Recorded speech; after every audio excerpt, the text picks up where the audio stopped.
this question came in online and they said, how can I move past the grief of growing up in a toxic family environment? I want to forgive and move on, but just can't shake the anger and sadness I feel over this. Mhm. Yeah, it is such a hard place. And to realize that the toxicity came from people that you love most often. And that piece that we hear, grief, is very present. So the two things we talk about, and counselors that have been doing this much longer than I have, much wiser, have a great way to say this. There's a difference between trust and forgiveness.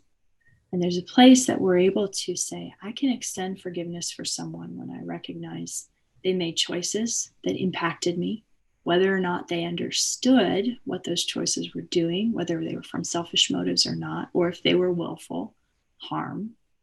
I can release them and understand where they were in their life. I can choose to forgive them, because forgiveness is between me and God, right? It's choosing to say, God, I turn them loose. They don't have any more real estate in my heart and my mind. I don't want them to have that. I give them back to you.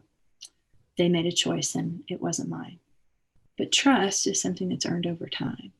So that comes back to some healthy boundaries of I can forgive somebody, I can release them and the bitterness, I can turn that loose, but I don't have to allow them access to my heart, to my mind, without an understanding of, have they shown worthy over time that they're trustworthy?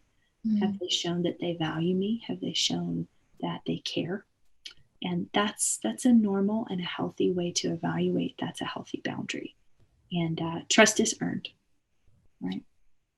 Yeah, that's good. That's really good. And I mean, I feel like I'm even thinking this question this time of year around the holidays when you're maybe visiting family or not visiting family, depending on the situation this year. But, I just think about just how much can kind of get brought up in those family visits, right? How many wounds can kind of be reopened or even just realized for the first time. And it can just be a really hard space to be in. It can be a hard season for families. Mm-hmm. Yeah, it is. And being able to be honest with your own heart before you ever get there may come to having a plan, going, hey, what?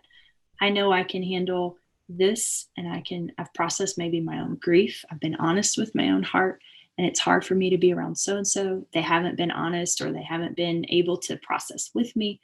Just kind of having a kindness aspect of your planning for your holidays to go, maybe I can't spend all weekend there. Maybe I can spend one day. And then I can come back, to give yourself kind of that elbow room to go, I got to be honest with what I need.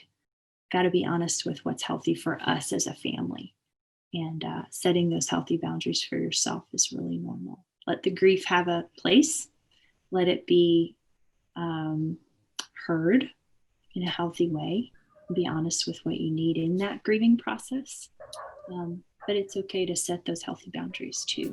I don't have to spend a week there. I can do a couple of days.